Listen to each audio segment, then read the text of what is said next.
We have a voicemail number. It's 2192-DAVID-P. Here's a very fair question about the death rate in different states from coronavirus. Take a listen. Hi, David. Short-term member here. I was wondering if you could walk me and possibly the show through why New York State has a relatively high death rate for COVID, and if states like Florida and I guess maybe California have significantly lower death rates. Are those states lying? Is there something else going on, et cetera? Thanks. Appreciate it. So this is a pretty big topic, and certainly it's possible that some states are just lying, so we don't know the real deaths per capita. But let's assume the data are accurate, which are that in New York, the death rate has been about 1,700 per million from the virus, whereas in Florida, it's been only 500 per million.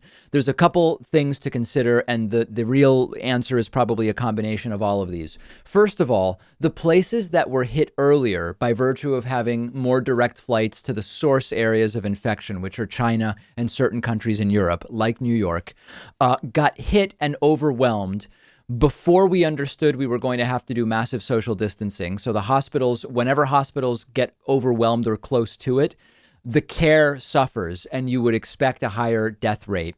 Number two, we also now are doing a better job of keeping the hospitals less full. And so that is helping to keep the death rate down in some of the later infection hotspots.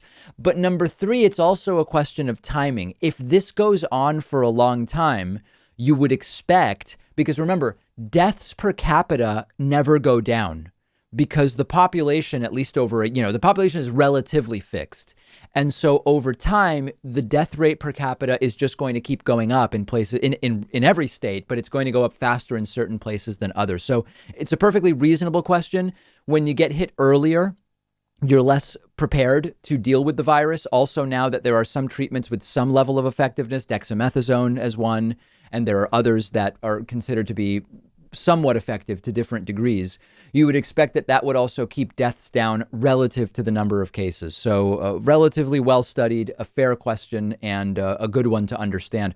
Also important in thinking about how we deal with what is expected to be a spike in the fall as well, because states that are less well resourced when it comes to medical resources are going to more quickly get overwhelmed if we don't control the spread as the flu season coincides with possibly a spike in coronavirus, something important to keep in mind. On the bonus show today, we will talk about the NBA playoff boycotts related to what's going on in Wisconsin. We will talk about Jeff Bezos becoming the first person ever worth $200 billion. What does it say about our economy and our culture?